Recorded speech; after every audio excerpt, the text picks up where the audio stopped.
It's the program that was launched by the Biden administration to fly illegal aliens into the country by aircraft. So when you hear about migrant flights, when you hear about illegal aliens being flown into the country, there were other programs too. They had a flying program, they had a free transportation program for hundreds of thousands of illegals at the border that was run out of DHS, funded by FEMA, had a separate program for UBC, unaccompanied alien children. But when you think about most of the people talking about the migrant flights, they're talking about this program, the fly-ins for these illegal aliens. About 500,000 illegal aliens from those four countries, particularly in the last 2 years of the Biden administration, were flown directly into American cities and towns. So, of course, we revoked those, they called it parole for those individuals, the amnesty basically. And now, of course, they're all subject to deportation from the United States. And, of course, self-evidently, of course, they have to be deported. You can't have a situation where the Biden administration can fly in 500,000 illegal aliens in the last 24 months, and we're having a conversation about, oh, maybe they should get to stay for life. They've been here for 24 months. They were flown into our country illegally, and the good news is the airplanes travel in two directions. Next question.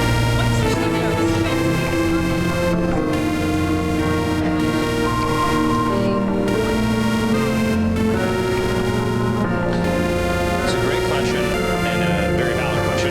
I'm going to let the USTR, the Trade Rep, Jameson Greer, as well as Secretary of Commerce and Secretary Lubnick provide more detail on that. I know that's not exactly the answer that you want, but I will speak at a high level to the fact that China has abrogated the agreement.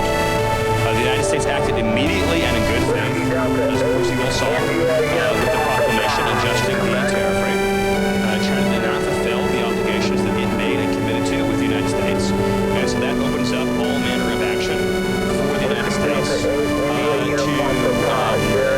ensure future compliance. It remains the President's hope and desire that China will choose the path of cooperation, common ground, and that we can open up China to American business, just in the same way that America, of course, as we all know, has been open to Chinese business for a very long time now. So hopefully China will choose the path to use a very common bureaucratic phase of rules-based conduct. I often use, but it applies here, and follow the agreement that they reached. Next question. How quickly was China respond?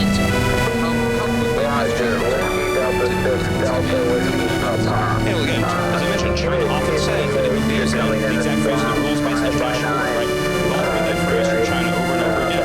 This is the chance to show we're serious about upholding that commitment to the rules-based international order.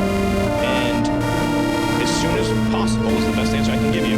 We want to see them comply with their agreements with the United States and fulfill their obligations so that we can have, again, a relationship that is cooperative and that is constructive, which is what the President wants. Stephen, can you share more information about the person who was impersonating Seth while investigating that? Can you share? I don't have any information on that. I apologize.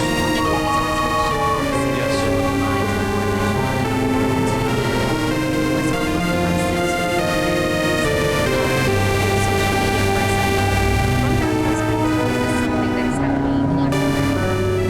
Well, there are examples, for example, in Brazil of fairly significant restrictions that have been imposed on the free speech rights of Americans. But just as a general matter, this represents the United States' continued commitment to restoring free speech and fighting censorship is one of the big issues in the election, and we're going to fulfill and follow through on that commitment. Can you talk about what?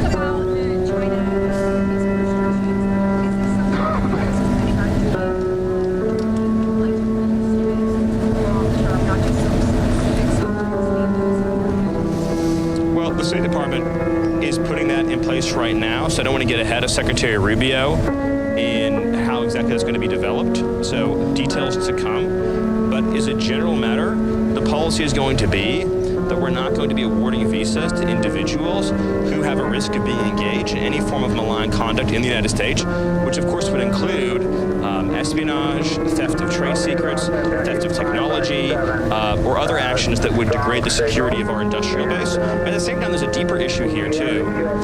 J.D. Vance has spoken about it as well, about we don't do enough in this country to reward and celebrate American genius.